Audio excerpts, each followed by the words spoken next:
we'll cover this at another time, but you'll be brought into the presence of the Lord when he comes.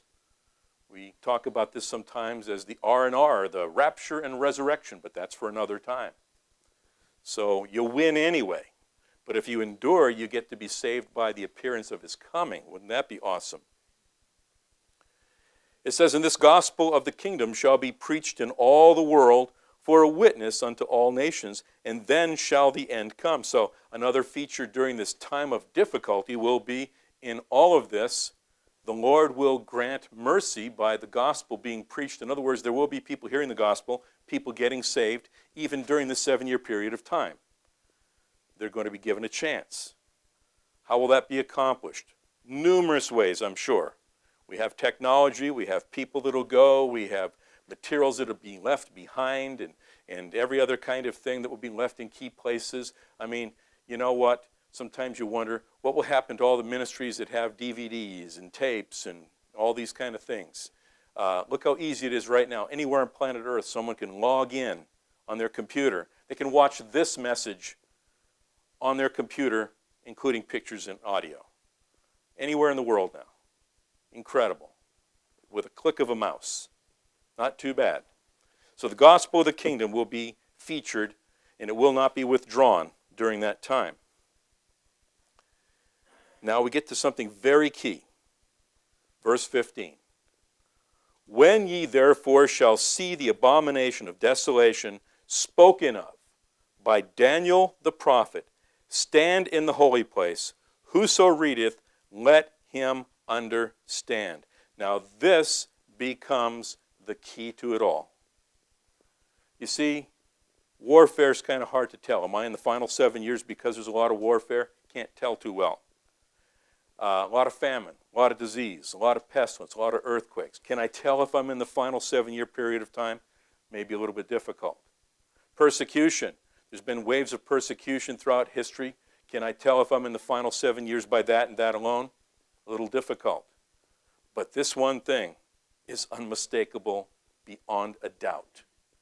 When you see the abomination of desolation spoken of by Daniel the prophet, when you see that, what does he say here in verse 15? "Whoso readeth, let him understand." In other words, this is key. Now, what is most incredible about this is we know that the 7-year period of time, there's going to be a treaty made. The temple's going to be rebuilt. Somehow there's going to be peace assured out of all the chaos that will be on planet Earth. The Antichrist will be involved in the politics, the economics, the whole scenario. Out of all that chaos, he's going to emerge. But in the middle of that 7-year period of time, Daniel is very clear on this.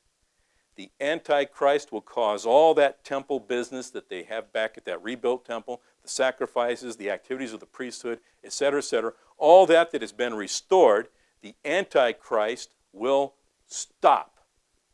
And furthermore, we're clearly taught he will go into the temple, into the Holy of Holies, and he will declare himself to be God. And we know extraordinarily clearly when that will be. That will be right in the very middle of the 7-year period of time. So, is there a rebuilt temple there now? No. Could the abomination of desolation happen today, tomorrow, or next week? Under any possible circumstances? No. Why? Well, there's got to be an emergence of the revived Roman Empire. There's got to be 10 kings, 3 of which get replaced by this Antichrist character. He's got to assume control. He's got to confirm a covenant that brings peace to the Middle East out of all the chaos. The temple has to be rebuilt. All these other things. There's still going to be wars and rumors of wars and famines and disease and pestilence and persecution and earthquakes. There's going to be all those features that are taking place, and out of all of that chaos, the Antichrist is going to be emerging and trying to build himself to that position. Finally, at the middle of that 7-year period of time, that covenant situation that gave the Jews the ability to go back to their temple practices, he goes into that temple, he declares himself to be God. That is the abomination of desolation.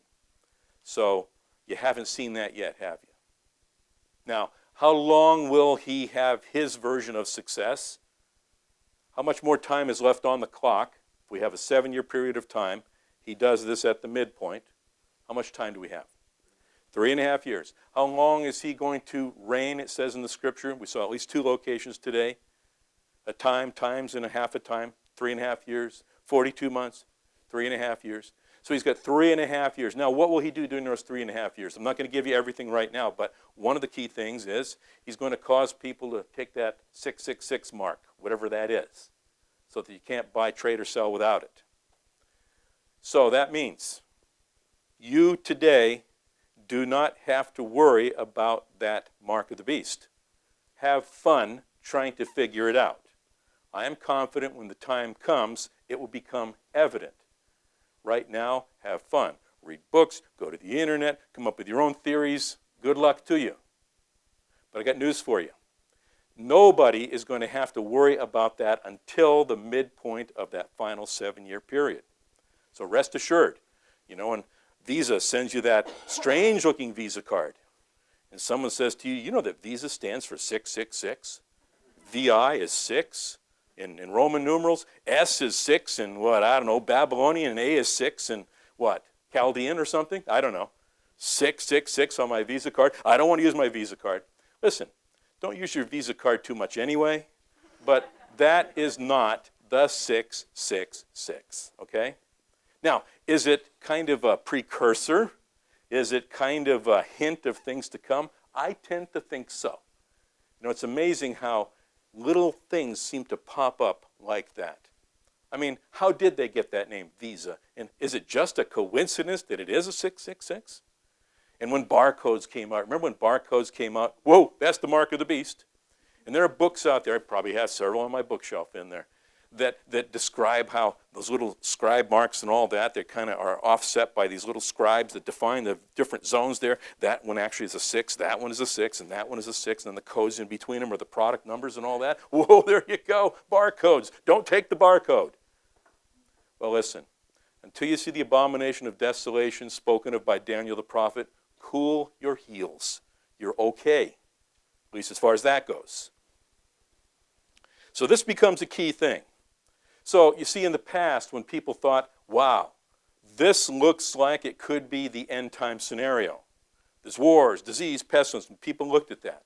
People did that in World War I. People did that in World War II. People did that back in the 1800s. The Millerites, out of which came the Seventh-day Adventists, were convinced that they were basically in the run-up to the end times.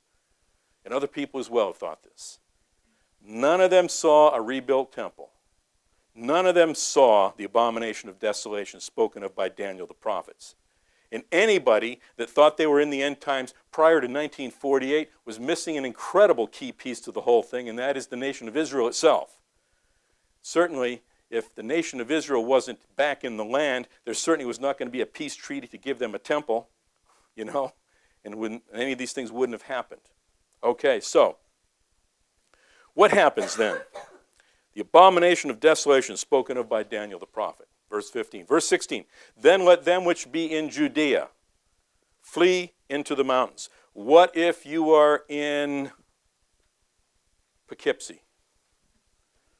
What if you are in New York City? What if you are in Los Angeles? Or Bogota, Colombia? Does this apply to you? What if you are on a Holy Land tour with some tele-evangelists with funky hair? What if you are on a tour with one of those guys when this happens and you're in Judea? What do you then do? You may then follow the instructions here. If you are in Judea, flee.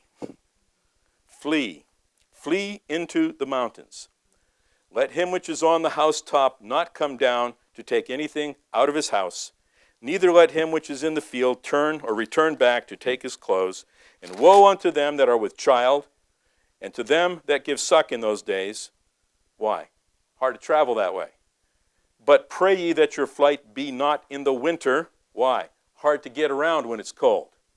Neither on the Sabbath day. Why? Because if you're in Judea at this time, all the rules about Sabbath keeping are in place. So no traveling. At least you can't go over 2/3 of a mile.